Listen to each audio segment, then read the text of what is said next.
Hello students, welcome to my channel.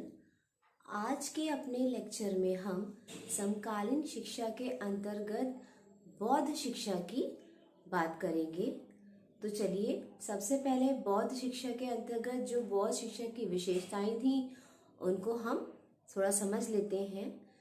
बौद्ध शिक्षा में जो सबसे पहली बात थी विशेषताओं में, वो थी भाषा का माध्यम, कि उस टाइम पर किस टाइप की लैंग्वेज में अपने शिक्षार्थियों को गुरु शिक्षा दिया करता था। तो मेन जो वो थी लैंग्वेज थी उस समय की, वो थी पाली भाषा। पाली भाषा में ही बौद्ध शिक्षा का या देने का उसको प्रावधान था। लेकिन जो वैदिक शिक्षा थी या कुछ अन्य जो बातें थी उसमें संस्कृत भाषा का भी समावेश होता था। यानी कि वैसे तो पाली भाषा ही मेन थी बौद्ध धर्म को देने में, लेकिन संस्कृत भाषा की भी उसमें स्थान दिया गया था। दोनों ही भाषाओं के माध्यम से बच्चों को शिक्षा दी जाती थी, पाली भाषा और संस्कृत भाषा। इसके अलावा शिक्षा का मतलब कैसे बच्चों को शिक्षा दी जाती थी या कौन से समाज के कैसे एरिया के लोगों को शिक्षा दी जाती थी। तो एक चांडाल वंश हुआ करता था। तो चांडाल जातियों को छोड़कर जो बालक विकलांग नहीं है, वहाँ उस समय विकलांग शिक्षा का कोई प्रावधान नहीं था। जो बालक विकलांग नहीं है, जो समाज के कोई जैसे ना भ्रष्ट कोई उन पे आरोप ना लगा हो, कोई केस ना लगा हो, या समाज से जो विकृत होते हैं, समाज से निकाले जाते हैं, ऐसे व्यक्ति उनको, और जो विकलांग व्यक्ति थे उनको शिक्षा नहीं दी जाती थी। चांडाल जातियों को शिक्षा नहीं दी जाती थी। बाकी सारे ही बच्चों को शिक्षा देने का प्रावधान था। इसके बाद में जो विशेषता बनती है बौद्ध शिक्षा की, वो थी कि आमतौर पे कितने उम्र का बच्चा बौद्ध धर्म की शिक्षा को लेता था। तो 5 वर्ष की आयु से ही बच्चे की शिक्षा आरंभ हो जाती थी। और जो था बौद्ध धर्म की शिक्षा प्रणाली बहुत ही कठोर थी, कठोर व्यवस्था थी, क्योंकि जो बच्चे बौद्ध आश्रमों में आते थे, संघों में आते थे, उनके लाइफ का मेन एम था भिक्षु बनना, भिक्षा मांगना, भिक्षुक ही बनना ही उनका जो था लाइफ का उद्देश्य था। ये नहीं कि आपने शिक्षा ग्रहण करी तो आप कहीं और कुछ और अच्छा सा कर लो, लेकिन भिक्षुक बनना ही था। तो इसलिए बहुत ही कठोर नियमों का पालन भी किया जाता। बात करते हैं बौद्ध धर्म की शिक्षण विधियों की। किन किन शिक्षण विधियों से बौद्ध धर्म की शिक्षा दी जाती थी। तो बौद्ध धर्म की शिक्षा जो थी उस पे कंठस्थ थी, मतलब कंठस्थ विधि का ज्यादा जोर था। रटने पर बहुत ज्यादा बल दिया जाता था कि आप रटो। कोई भी श्लोक है, कोई भी उस टाइम की जो भी बौद्ध धर्म की आपकी पुस्तकें होती थी, जो भी उनका रिलेटेड जो भी आपका साहित्य था, तो उस पे मेन फोकस था रटना। रटंत विद्या, कंठस्थ विद्या का बहुत बड़ा योगदान था। इसी विधि के द्वारा ही शिक्षा व्यवस्था थी। उसके बाद हम बात करते हैं गुरु और शिष्य संबंध। तो बौद्ध काल में भी गुरु और शिष्य के संबंध बहुत ही प्रिय थे, माधुर्य थे, और अच्छे भाव के संग शिष्य अपने गुरु का सम्मान करता था, सारी आज्ञाओं को मानता था, उनके सारे नियमों का पालन करता था, क्योंकि गुरु ही उसका सच्चा मार्गदर्शन था। भाई जीवन की लीलाओं को, जीवन को समझने का जो भी एक क्या कहते हैं एम होता है, जीवन को समझने के जो भी ढंग होते हैं, तो वो गुरु के अलावा कोई नहीं बता सकता था। इसलिए तो वो संघ में आते थे। संघ में आके उनके जीवन का परम उद्देश्य था कि वो बौद्ध भिक्षु बने। तो वही आध्यात्मिकता, ईश्वर की प्राप्ति, जीवन को कठोर उसमें ढालने की कोशिश करना। तो बिना गुरु के तो ये बातें संभव ही नहीं थी। तो गुरु का विशेष सम्मान, गुरुर् ब्रह्मा गुरुर् विष्णु गुरुर्देवो महेश्वरा गुरु साक्षात परम ब्रह्म तस्मै श्री गुरुवे नमः। गुरु ही सर्वोपरि था, सर्वोपरि था, है, हमेशा रहेगा। लेकिन मैं बौद्ध धर्म की बात कर रही हूँ, तो उस समय गुरु और शिष्य के संबंध बहुत ही माधुर्य थे। उसके बाद नेक्स्ट जो विशेषता थी बौद्ध धर्म की, वो थी प्रवज्जा संस्कार। पवज्जा संस्कार के अंतर्गत जो बालक था उसको कुछ क्रिया विधियां होती थी। उसमें 8 वर्ष की आयु से शायद ये बात स्टार्ट थी। तो उसमें ये बातें थी कि बच्चा जो है वो आएगा संघ में, सब कुछ छोड़ छाड़ के आएगा। पवज्जा का मतलब होता है छोड़ देना, बौद्ध धर्म के अनुसार छोड़ देना। घर बार छोड़ के आता था बच्चा, संघ में आया, संघ के नियमों का पालन करा। उसका जो टीचर था वो उसको पूरा जितनी भी उसकी संस्कार होते थे, पवज्जा में जितनी भी पूजा पाठ होते हैं वो सब हुआ। पीला वस्त्र धारण किया। कैसा था?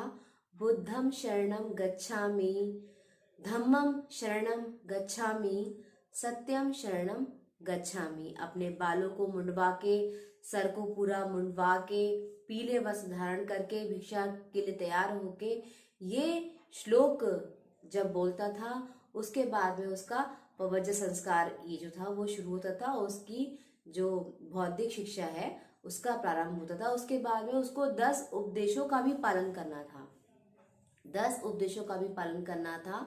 वो 10 उपदेश: चोरी ना करना, सत्य बोलना, असत्य से दूर रहना, सोना चांदी का दान करना, ऊंचे बिस्तर पे नहीं सोना, मादक पदार्थों का सेवन नहीं करना, किसी की बुराई नहीं करना, जीव हत्या नहीं करना, श्रृंगार नहीं करना, अशुद्धियों से दूर रहना, वर्जित समय में भोजन नहीं करना, संगीत आदि का आचरण भी नहीं करना।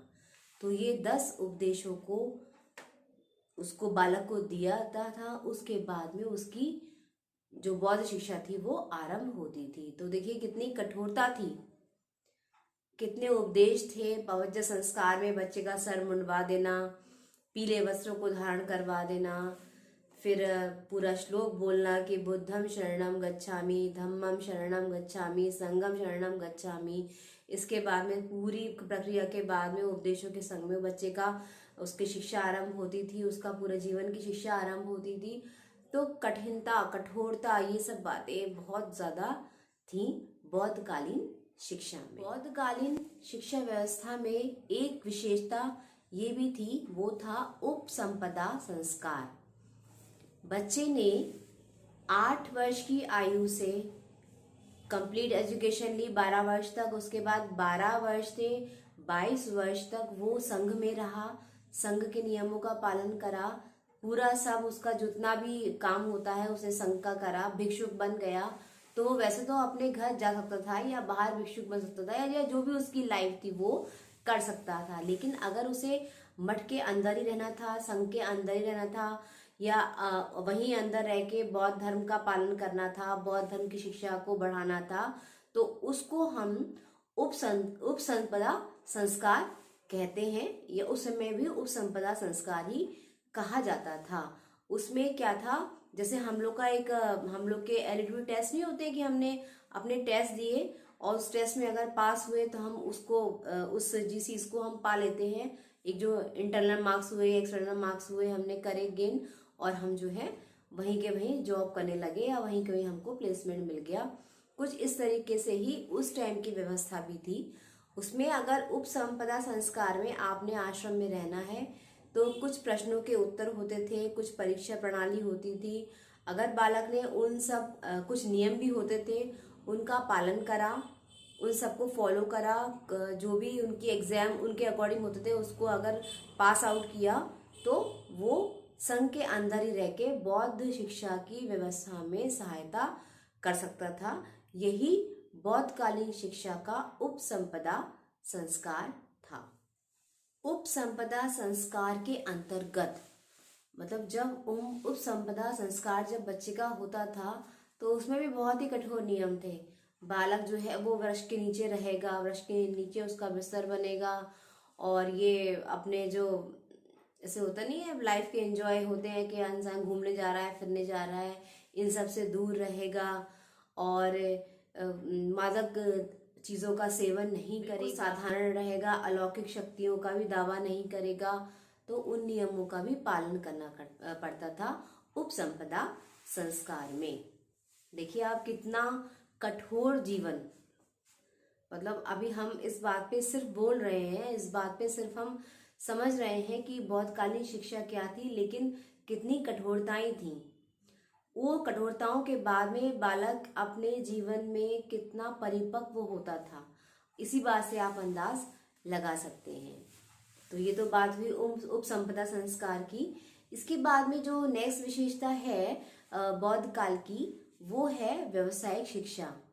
बौद्ध काल में भी व्यवसायिक शिक्षा का प्रावधान था। बौद्ध काल में भी व्यवसायिक शिक्षा का प्रावधान था, क्योंकि व्यवसाय नहीं होगा तो उस शिक्षा का कोई वैल्यू नहीं है। शिक्षा व्यवसाय सहित ही होनी चाहिए। तो व्यवसायिक शिक्षा का भी प्रावधान था बौद्धकालीन शिक्षा में। अब आती है बात शिक्षा पद्धतियों की। तो शिक्षा पद्धति में रटने पे तो बल था, साथ ही साथ में व्याख्यान विधि है और वाद विवाद प्रतियोगिताएं हैं, या फिर आपका कोई अनुकरण विधि जो होती है वो है, और क्या कहते हैं जिसमें एक जो होती है ना कि आपने एक क्वेश्चन बोल दिया और उस क्वेश्चन का आंसर बोल दिया, फिर उसको आपने एक्सप्लेन करा। तो एग्जाम्पल के थ्रू हम लोग कहते हैं कि भाई मैंने एक एग्जाम्पल दिया, इसी बात का कोई एक एग्जाम्पल देके इस बात को डिफाइन करो। हम लोग के आमतौर पे जो होते हैं बीएड में क्वेश्चन आंसर्स होते हैं, या जो हम लोग माइक्रो टीचिंग या मैक्रो टीचिंग करते हैं, तो उसमें हम लोग ये करते हैं कि देखिए ये हमने प्रॉब्लम रख दी, उस प्रॉब्लम का हमने सॉल्यूशन बता दिया, और उस सॉल्यूशन का जो था वो हमने एग्जाम्पल दिया। एक एग्जाम्पल टीचर ने दिया, थोड़ा टाइम दिया बच्चे को कि बच्चा भाई रुको रुको, और आप कुछ एक एग्जाम्पल्स उसको समझा दिए। अब आप हमें कुछ एग्जाम्पल दो और उस चीज का हमको सॉल्यूशन बताओ, या कैसे हम इस क्रियाविधि को करेंगे उसको समझाओ। तो बच्चे भी कई कई एग्जाम्पल हमको देते थे कि मैडम देखो कि ये क्वेश्चन का आपने आंसर बताया तो आपने ये एग्जाम्पल दिया, तो इससे रिलेटेड ये एग्जाम्पल के थ्रू हमने इस आंसर को जो है वो डिफाइन करा। तो ऐसे ही उसमें भी एग्जाम्पल्स के थ्रू भी, कि हमने एक एग्जाम्पल देके बात को क्लियर करा है, तो छात्र भी एग्जाम्पल देके बात को क्लियर कर सकता था। तो ये भी एक शिक्षण विधि उस टाइम की थी। फिर आती है बात बौद्ध शिक्षा की विशेषताओं में छात्र संबंधी नियम। छात्र संबंधी नियमों में पहले उसका भोजन, तो छात्र 3 बार भोजन किया करता था, उसके अलावा भोजन नहीं कर सकता था। वही टाइम पे उसे भोजन करना है, भिक्षा मांगनी है, सिंपल वस्त्रों का फॉलो करना है, लकड़ियां भी जंगल से लेके आनी है, रात को अपने गुरु के चरण भी दबाने हैं। तो ये सारे छात्र नियम थे बौद्धकालीन शिक्षा के। उसके बाद स्त्री शिक्षा, तो स्त्री शिक्षा की दशा अच्छी नहीं थी बौद्ध काल में भी। इतना लड़कियों को प्रिफर नहीं किया जाता कि लड़कियां जाएं संघों में और शिक्षा ग्रहण करें। तो ना तो वैदिक काल में स्त्रियों की शिक्षा की दशा अच्छी थी, और ना ही बौद्ध काल में इतनी अच्छी दशा थी स्त्रियों की या लड़कियों की कि वो एजुकेशन अच्छे से ले पाए। उसके बाद आती है बात पाठ्यक्रम की। तो पाठ्यक्रम में भी वो सारे शास्त्रों का समायोजन किया गया था बौद्ध धर्म में, बौद्ध शिक्षा में, ताकि बच्चा किसी भी बात में पीछे ना रहे। औषधीय विज्ञान, रसायन शास्त्र, विज्ञान, कला, संस्कृति, ललित कला, और ये जितना भी है जो भी सिलेबस था वो सब उसको वो उस समय की शिक्षा में फॉलो किया गया था। बौद्धकालीन शिक्षा में भी इन सब बातों को फॉलो किया गया था। बौद्धकालीन शिक्षा को भी दो जो है बातों में हमने डिवाइड किया था। पहला प्राथमिक एरिया और दूसरा उच्च शिक्षा का एरिया। यानी कि ऐसा नहीं है कि कॉमन एजुकेशन थी उस टाइम पर भी शिक्षा को कुछ एरियो में जो है वो बांट दिया गया था। बौद्धकालीन शिक्षा के अंतर्गत जो पाली भाषा थी तो उसके अकॉर्डिंग कुछ बुक्स थी, कुछ उसके बौद्ध धर्म की कुछ शिक्षाओं के उल्लेख थे, कुछ संस्कृत में भी उल्लेख रहे थे, तो उनको भी जो है वो प्रेफर किया गया था। लेकिन जैसे जैसे विकास हुआ, जैसे जैसे हमने उच्च शिक्षा की बात जो हम कर रहे हैं बौद्ध शिक्षा में, तो उसमें कुछ परसेंट जो था वो अन्य भाषाओं का भी समायोजन मिला है, लेकिन ना के बराबर। बहुत ज्यादा हाई उसमें जो है वो पाली और संस्कृत भाषा को ही हमने रखा था। उसके बाद में बात आती है बौद्ध शिक्षा प्रणाली में कि उसका जो है आगे जब बच्चा बौद्ध भिक्षु बनता था तो उसके बाद वो करता क्या था। तो बौद्ध भिक्षु बनने के बाद में उसको मेन जो था वो ये था कि वो बौद्ध धर्म का प्रचार करे, बौद्ध धर्म का विकास करे, बौद्ध धर्म का ही अपना जो भी उसका जितनी भी बातें होती हैं उनको जनता तक पहुंचाए, भगवान बुद्ध के उपदेशों को समझाए। तो उस समय बौद्ध धर्म का विकास और प्रचार करना ही जरूरी था। देखिए हर एरिया आता है तो हर कालीन शिक्षा में उस शिक्षा ने अपने ही बात को आगे रखा। जब वैदिक कालीन शिक्षा थी तो उस समय वैदिक युग की सब बातों का वो था कि आप वैदिक युग का विकास करें, जो भी वैदिक काल की बातें थी। फिर उसके बाद में जब बौद्धकालीन एरिया आया तो आपने जो है वो बौद्धकालीन का बौद्ध शिक्षा का आपको विकास करना है। उसके बाद में मध्यकाल आया यानी कि मुस्लिम कालीन शिक्षा आई, तो मुस्लिम काल में उन्होंने अपना जो उनका वो था उसको विकास करना चाहा।